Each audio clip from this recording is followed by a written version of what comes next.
You used it? I was standing in the kitchen with my bank app open, hands trembling, staring at a balance that made no sense. 0. My savings account was empty.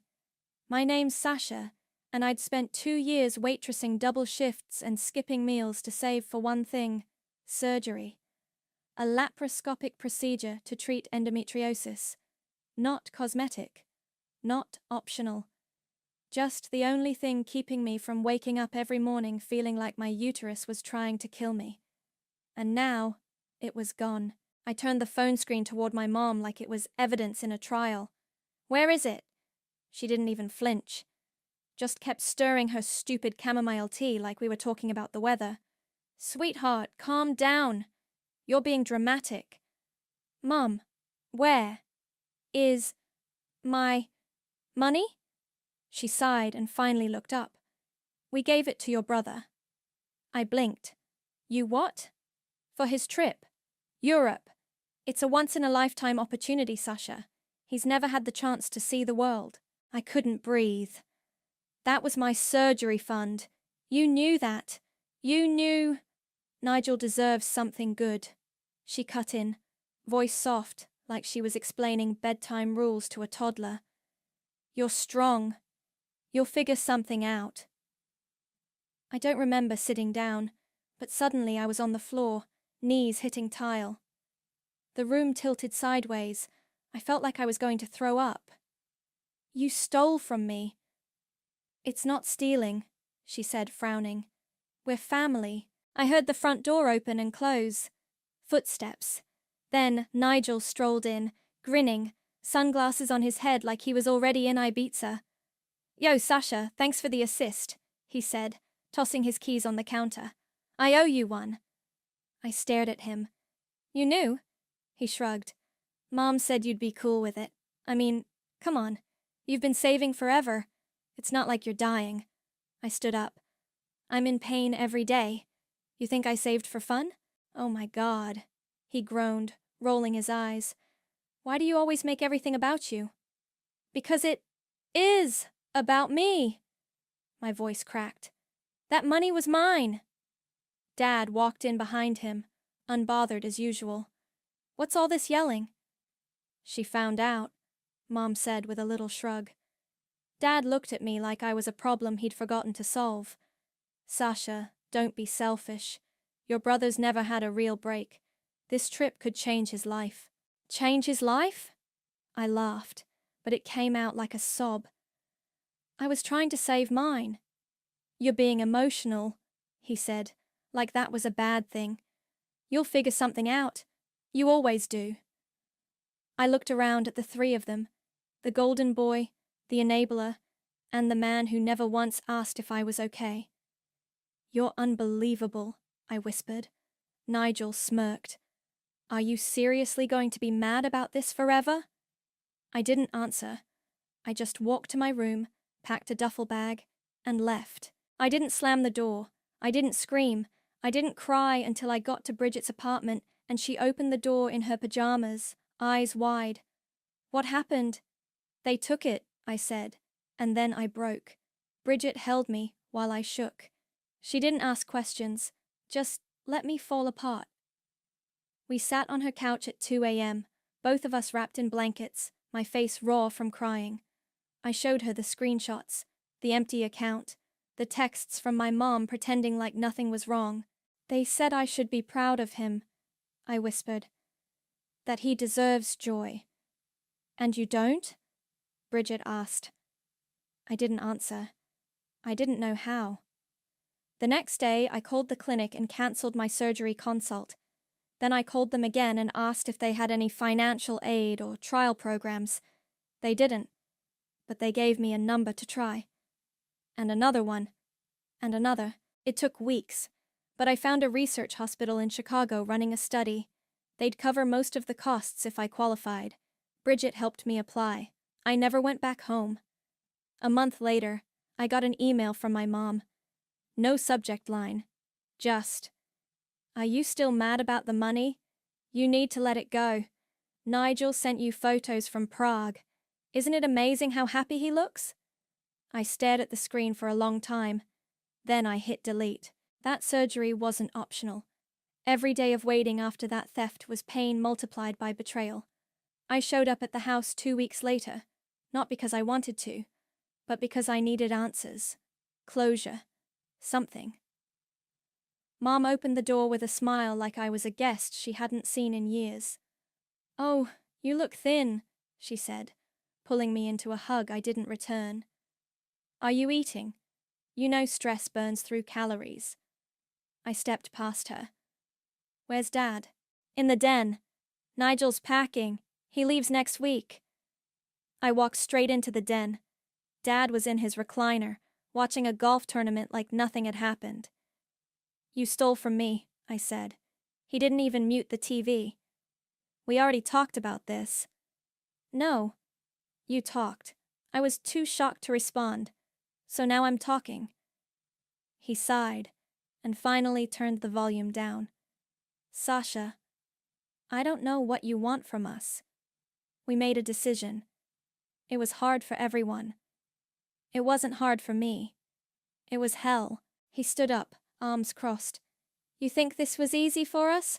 Watching you spiral like this?" "I'm not spiraling. I'm surviving. You stole my savings for a surgery I needed.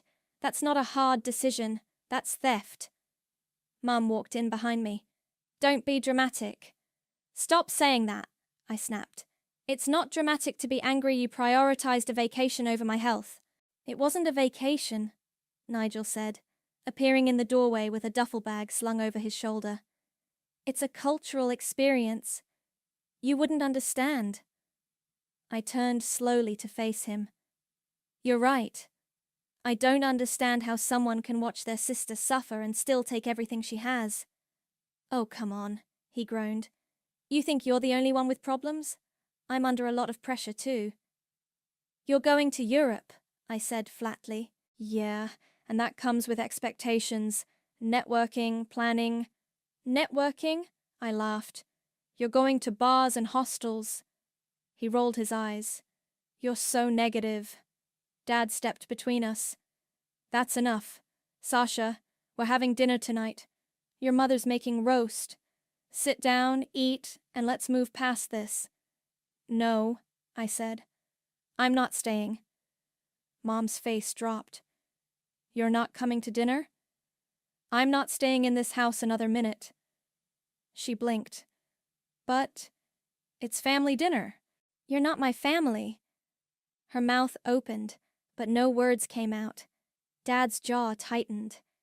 "If you're going to bring this kind of energy into our home, maybe it's better you don't come around." I nodded slowly. "Thanks for the clarity." I turned and walked out.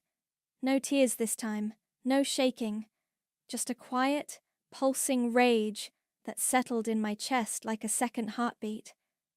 Bridget was waiting in the car. She looked at me as I slid into the passenger seat. "Well?" "They told me I bring negative energy." She snorted. "That's rich." I stared out the window. "I'm done with them." "Good," she said. "Now, let's get you that surgery." It took 3 months to get into the trial program. I had to fly to Chicago twice for evaluations. I stayed with a friend of Bridget's cousin to save money. I worked nights at a diner and days at a medical office doing admin work. When the approval email came, I cried so hard I couldn't breathe. The surgery was rough. Recovery was worse. But I made it through. Bridget was there when I woke up, holding my hand. "You did it," she whispered.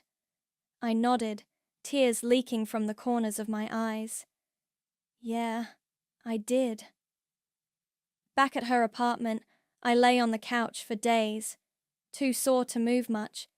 She brought me soup and pain meds and sat with me through the nightmares. One afternoon, my phone buzzed. From Mom.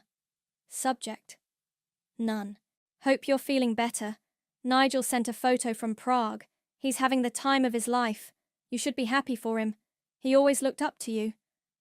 I showed Bridget. She read it, then looked at me. "You gonna respond?" I shook my head. I think I'm done responding. She smiled. Good. Let's block their emails. I hesitated. Then I hit the buttons. Block, block, block. It didn't erase what they did, but it gave me a little space to breathe. Weeks passed. I started walking more, eating better. I got a raise at the clinic and finally moved into a studio apartment. Tiny, but mine. Every now and then, I'd get a letter, handwritten. No return address, always from my mom. I never opened them.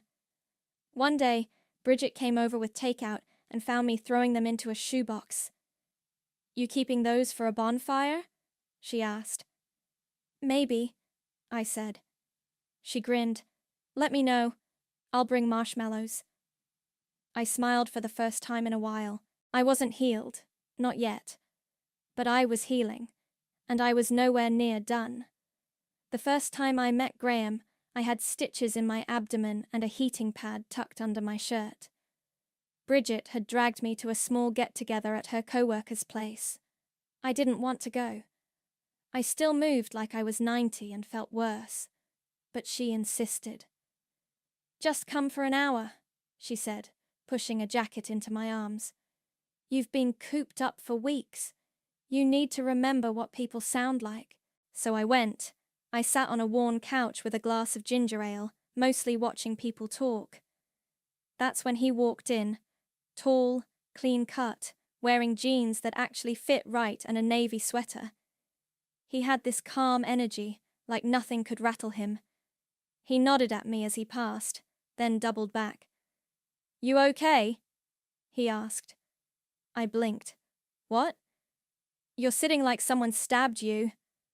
I laughed, then winced. Close. Surgery. Ah, that explains the heating pad peeking out. I looked down. Damn, I thought I hit it. He smiled. You did better than most. We talked. Nothing deep, just light stuff. Books, music, the weird way people always end up in the kitchen at parties. He didn't ask what kind of surgery I had. Didn't make a face when I said I'd been recovering for weeks. Just nodded like it made sense. Before he left, he handed me a napkin with his number on it. Text me if you ever want to sit awkwardly on another couch and judge people's Spotify playlists. I didn't text him for 2 weeks. Then I did. Our first date was coffee. I told him about the surgery, about endometriosis, about how I'd lived with pain for years because no one took me seriously. He didn't interrupt, didn't try to fix it, just listened. You've been through hell, he said. I nodded. Yeah. And they took your savings? Every cent. He leaned back. That's not just cruel, that's calculated. I looked at him. You're not going to say something like, family's complicated? Nope, he said. Some people weaponize blood ties. Doesn't make it sacred. I stared at him for a second. Then I smiled. We started seeing each other more. Slowly. I wasn't in a rush. But he made it easy. He never pushed. Just showed up with takeout and asked how I was feeling. He'd walk with me when I was sore, cook when I was too tired. And once, when I had a breakdown over a medical bill, he just held me while I sobbed into his shirt. One night, we were sitting in my apartment eating pad thai on the floor when he asked, Do you ever think about confronting them? Every day, I said. What would you want to say? I paused. I don't want to say anything. I want them to feel it, the weight of what they did. I want them to regret it. He nodded. That's fair. I looked at him. You're a lawyer, right? He grinned. Yeah. Good, I said. I might need one someday. He raised his glass. Whenever you're ready. In the meantime, I kept building. I took on more hours at the clinic, got promoted to office manager, started a side hustle helping small practices set up billing systems, opened my first investment account with $500 and a lot of Googling. Graham helped me set up a spreadsheet to track my progress. I called it Rebuild Fund. Every holiday season, I got the same emails from my parents. Merry Christmas, sweetheart. Hope you're doing well. Nigel's in Amsterdam this year. So cultured. We miss you. I never responded. Bridget and I started our own traditions. Cheap wine, bad movies, and a pact to never spend a single holiday with people who made us feel small. One night, Graham and I were walking back from dinner when he stopped under a street lamp. "They'll come back," he said. I looked at him. "What? Your parents? Your brother? One day they'll need something. They'll pretend nothing happened. Try to act like it's all water under the bridge." I crossed my arms. "And?" He smiled. "Just make sure you're the one in the high chair." I didn't say anything, but something shifted in me then. I wasn't the girl on the kitchen floor anymore. I was the woman building her own table, and one day they'd come knocking, and I'd be ready. It started with a text from my cousin Leah. Did you hear about Nigel? Barcelona. It's bad." I stared at the screen, heart still, fingers cold. I hadn't heard his name in over a year, and now it was back like a bad rash. I texted back, "What happened?" "Arrested. Drugs. Debt. Something with that Teddy guy. Your mom's losing it." I didn't reply. 2 days later, there was a knock at my door. I opened it to find my parents standing there like ghosts. Simone clutched her purse like it was a life vest. Robert looked thinner, older, but the same cold eyes. "Hi, sweetheart," she said, voice trembling. I didn't move. "What do you want?" We wanted to talk," she said. "Can we come in?" I stepped aside. Let them walk into my apartment. My space. My walls. My couch. My rules. They sat down like they owned the place. Robert looked around. "You've done well for yourself." I stayed standing. "Is he in jail?" Simone nodded quickly. "Yes, Barcelona. It's a nightmare, Sasha. The charges are serious. He was set up." "By who?" She hesitated. "That Teddy boy. He disappeared. Left Nigel to take the fall." I crossed my arms. "And?" She blinked. "And he needs help." Robert cleared his throat. "We need help." I said nothing. Simone leaned forward. "You've built such a nice life. We're so proud of you." I laughed. "Proud? Yes," she said, eyes glassy. "You've always been so strong, so smart. We knew you'd land on your feet. You stole from me." Her lip quivered. "That was a mistake. We were just trying to give Nigel a chance." Robert cut in. "He's your brother. He needs us now. He's scared. Alone. And the legal fees—" "How much?" I asked. They paused. Simone looked at Robert. He nodded. 70,000, she said softly, to get him out. Maybe more for the trial. I whistled. "Wow. We wouldn't ask if it wasn't life or death," she said quickly.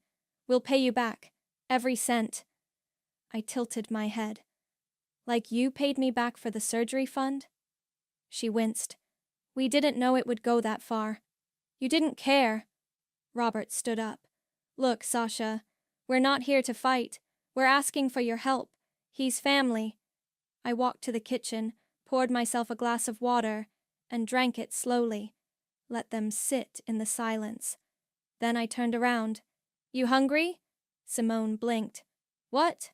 "Dinner. I'll take you out. My treat." They looked at each other, confused but hopeful. "Really?" she said. "Sure," I said, smiling. "Let's go downtown. I know a place." We went to a sleek little restaurant with white tablecloths and wine glasses taller than my hand. Graham met us there in a navy suit, calm and collected. "This is Graham," I said. "My partner." Robert raised an eyebrow. "Partner?" "Lawyer," Graham added, shaking his hand. We ordered. We ate. They talked. I smiled, nodded, let them tell stories about Nigel as a child, about his potential, about how unfair the world was. Simone dabbed her eyes with a napkin. He just needs one more chance. After dessert, I reached into my purse and pulled out a folder, placed it gently on the table. "What's this?" Robert asked. I slid it toward him. "The Turner family account." He opened it, flipped through the pages, itemized losses, bank statements, therapy invoices, missed wages, emotional damages, stress interest, grand total, 112 and 315. Simone's face went pale. "What is this?"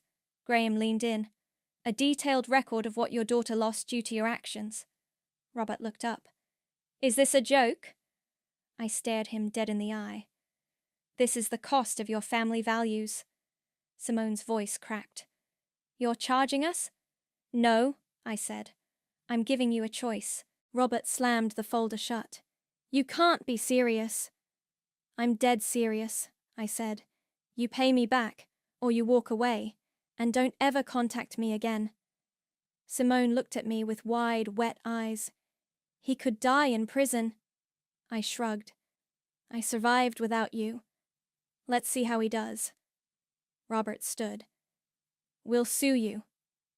Graham smiled. "Oh, that would be wise.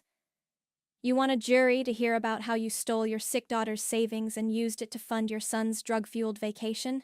Robert's mouth opened, then closed. I stood up. "Dinner's on me. Think of it as interest." I walked out, Graham beside me, the night air sharp against my skin. He looked at me. "You good?" I nodded. "Let the accounting begin." The next morning, I got a text from my dad. "We need to talk. This is ridiculous." I didn't respond. Instead, I emailed them a scanned copy of the Turner family account. Same one I handed them at dinner, but with a new addition, a payment plan, 112,315, due in full or in monthly installments over 5 years, interest applied if late, legal representation listed at the bottom, Graham's firm. They didn't reply. 3 days went by. Then Simone showed up at my office. I was walking back from lunch, iced coffee in hand, when I saw her sitting in the lobby, dressed in beige and pearls, like she was going to a brunch, not begging for mercy. "Sasha," she said, standing up like we were old friends. I kept walking. "You can't be here. I just want to talk." "You've had years to talk. Please." Her voice cracked. "I'm your mother." I turned. "No, you're the woman who told me I'd thank you one day for losing my savings." "That's not fair." "I have the recording, Simone." Her mouth froze. "You recorded me?" "You bet I did. The day you told me I was being overly emotional about needing surgery, I saved every voicemail, every email, every lie." She looked around, flustered. "Can we go somewhere private?" "No," I said. "You want to talk? Talk here." She looked like she might cry. "We can't pay this. It's too much." "Then don't," I said. "But don't expect anything from me." She stepped closer. "He's your brother." I tilted my head. "And I was your daughter. That didn't stop you." She opened her mouth, but no sound came out. I turned and walked away. That night, Graham poured me a glass of wine while I sat on the couch with my laptop. "You sure you want to go through with this?" he asked. I nodded. "They need to feel it."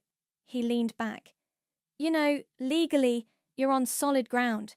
You've got the paper trail, the audio, the witnesses. But emotionally, this is a war."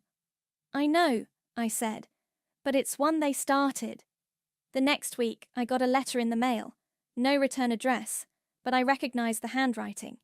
I opened it. Inside was a check for $5,000. First payment. No note. I showed Graham. He smiled. "Looks like they're taking the deal." I deposited it the next day. A month later, another check arrived.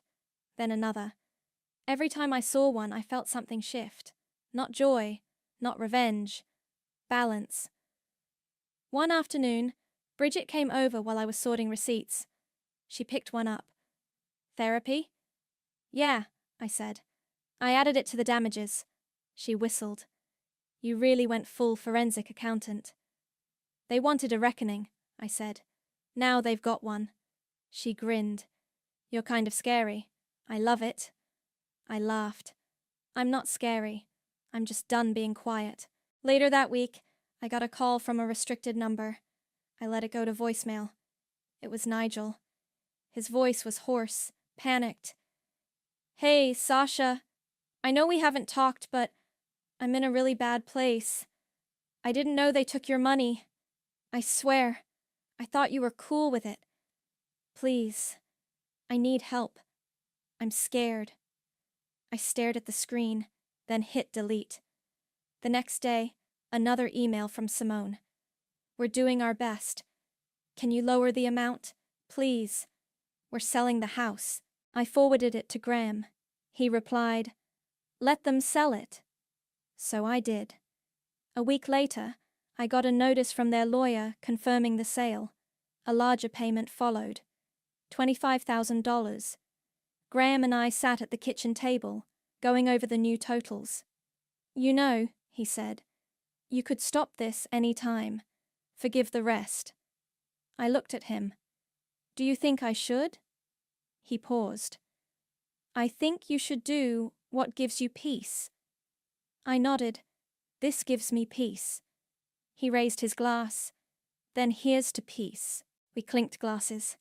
That night, I pulled out the old shoebox of letters, the ones Simone had sent me over the years. I took them to the fireplace. One by one, I fed them to the flames, watched them curl and blacken and disappear. No more apologies, no more pretending, just clean, earned silence. And that was worth every cent. I met them at the same restaurant, same table, same white tablecloths. This time, I wore a black blazer and heels that clicked on the floor like punctuation. Graham sat beside me, calm as ever, a leather folder in front of him. Simone and Robert looked tired. Simone's hair was thinner, her eyes puffier. Robert had a limp I hadn't noticed before. Maybe age, maybe guilt. They didn't order food, just water. I didn't smile. Thank you for coming, Simone said, voice soft. I nodded once. Robert cleared his throat. We've paid almost half. You've paid $38,000, I said. That's a third. He frowned. We sold the house. We're renting now. That should count for something. It does, I said. It counts toward the debt. Simone leaned forward. Sasha, please. We're drowning. We've done what you asked. Can't you meet us halfway? Graham opened the folder. Actually, she already did. She dropped the interest rate. That's a compromise. Robert's jaw tightened. You're enjoying this. No, I said. I'm documenting it. He scoffed. You think this makes you better than us? No, I said. Just smarter. Simone reached into her purse and pulled out a small USB drive. She placed it on the table like it was a peace offering. What's this? I asked. Everything, she said. Photos, videos, letters. From Nigel. While he was traveling, he wanted you to see them. He said he was sorry. I stared at the drive, didn't touch it. Did he say sorry before or after he got arrested? I asked. Simone flinched. Robert stood. We're not here to be humiliated. Graham didn't even blink. Then don't humiliate yourselves. Robert pointed at me. You're punishing your own family. I stood slowly, pushing my chair back. You want to talk punishment? I reached into my bag and pulled out my phone, tapped a few times. Here. I hit play. The audio was old, but clear. Simone's voice. You're being dramatic, Sasha. You'll thank us one day. Nigel deserves this. You're strong. You'll bounce back. Simone gasped. You recorded me? I looked her in the eye. You made me. Robert's face turned red. This is Lo. No, I said. Lo was stealing from your daughter when she was in pain. Lo was calling her selfish for needing surgery. Lo was pretending for years like nothing happened.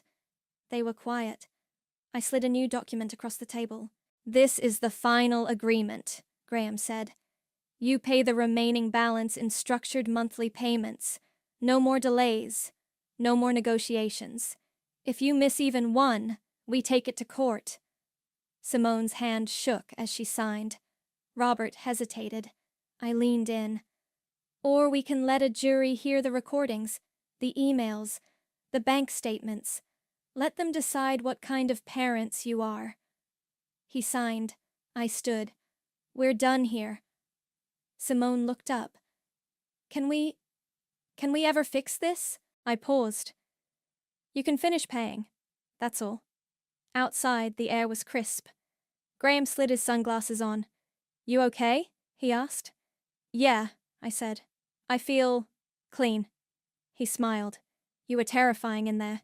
I laughed. Good. That night, I plugged in the USB. I watched one video. Nigel on a beach, holding a beer, yelling something about freedom. Another of him in Rome, dancing with strangers. A photo of him on a yacht, sunglasses crooked. Teddy in the background, flipping off the camera. I ejected the drive and tossed it in the drawer. Let the past rot quietly. The next morning, I got a call from an unknown number. I let it go to voicemail. Nigel's voice. Hey, I heard you've been helping. I don't know what to say. I'm sorry. I was stupid. I didn't know how bad I hurt you. Please, write back. Anything. Please. I played it twice. Then I deleted it.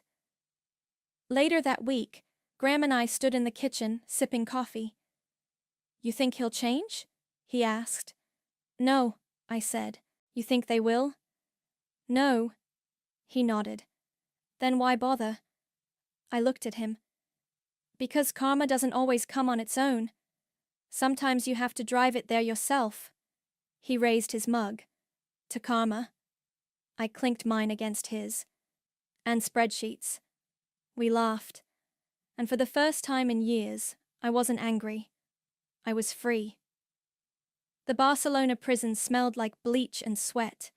I sat in a cold metal chair across from a glass partition, waiting.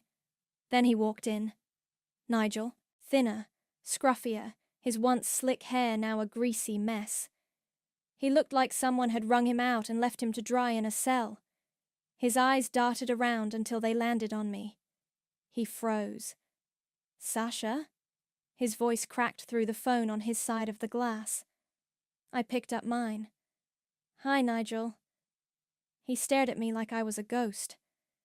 I didn't think you'd come, he said. I almost didn't. He swallowed hard. You look different. Yeah, healing will do that. He leaned forward. I'm sorry. I'm so sorry. I didn't know what they did with your money. I thought you were cool with it. I swear. I raised an eyebrow. You thought I was okay with giving up my surgery so you could party across Europe. I didn't know how bad it was.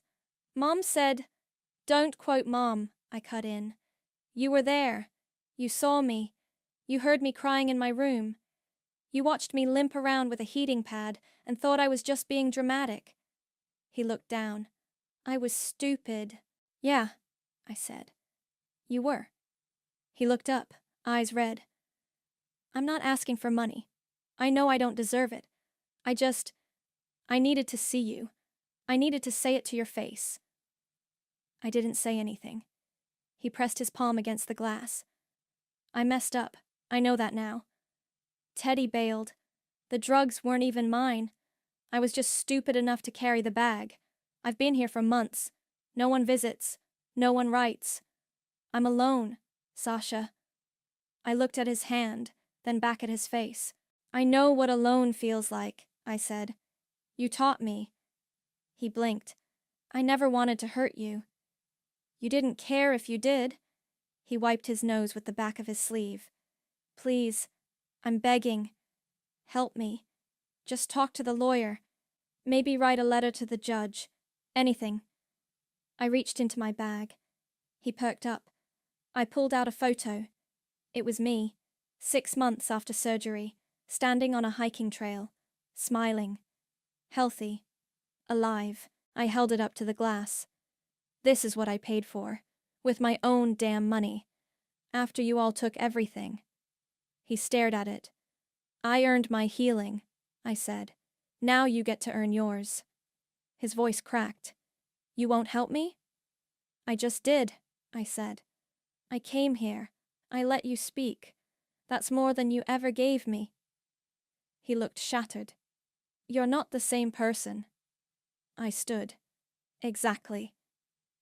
I walked away without looking back. Outside, the sun was blinding. Graham was waiting by the car, leaning against it with his arms crossed. How'd it go?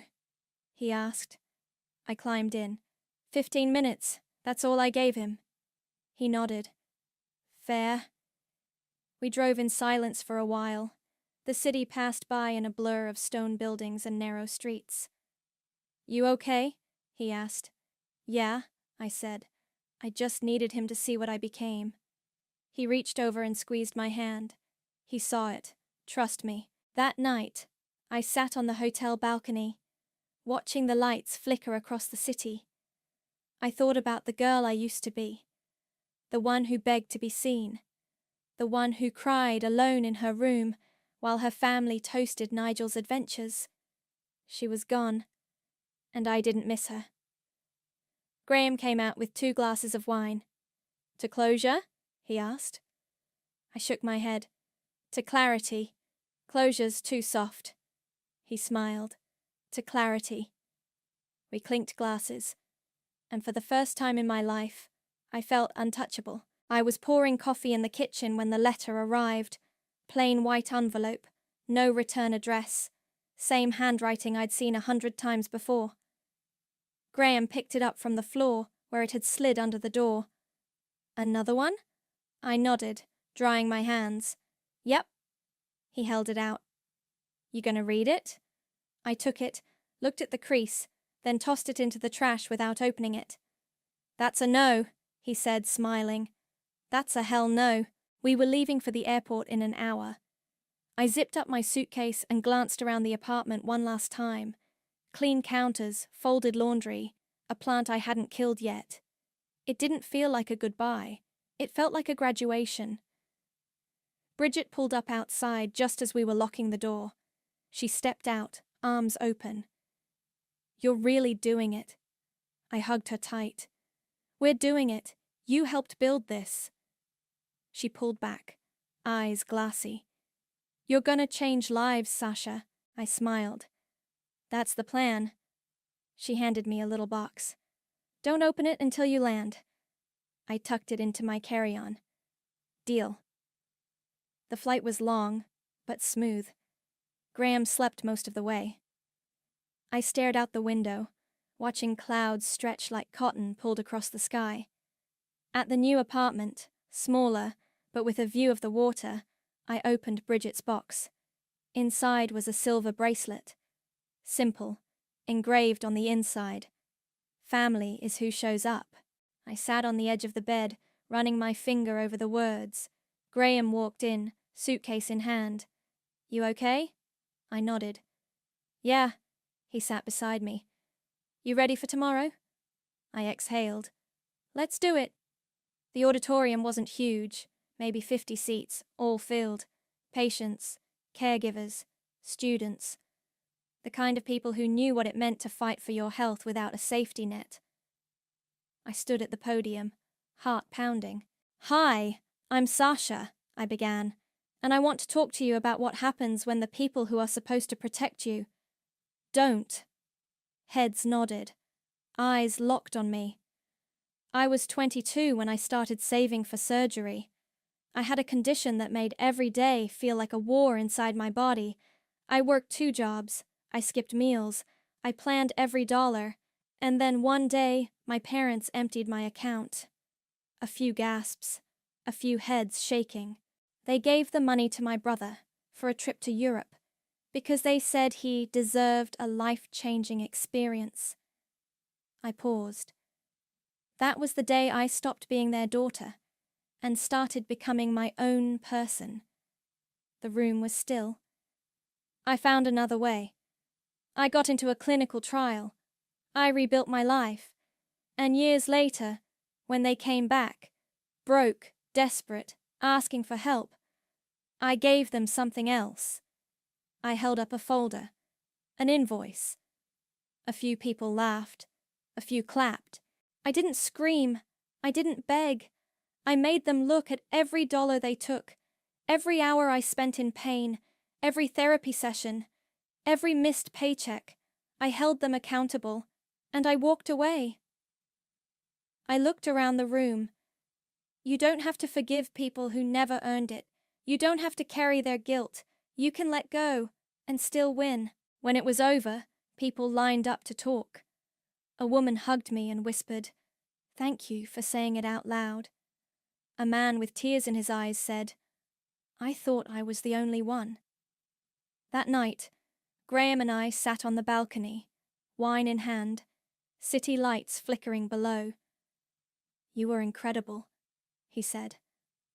I leaned against him. I just told the truth. That's what made it powerful. My phone buzzed. I glanced down.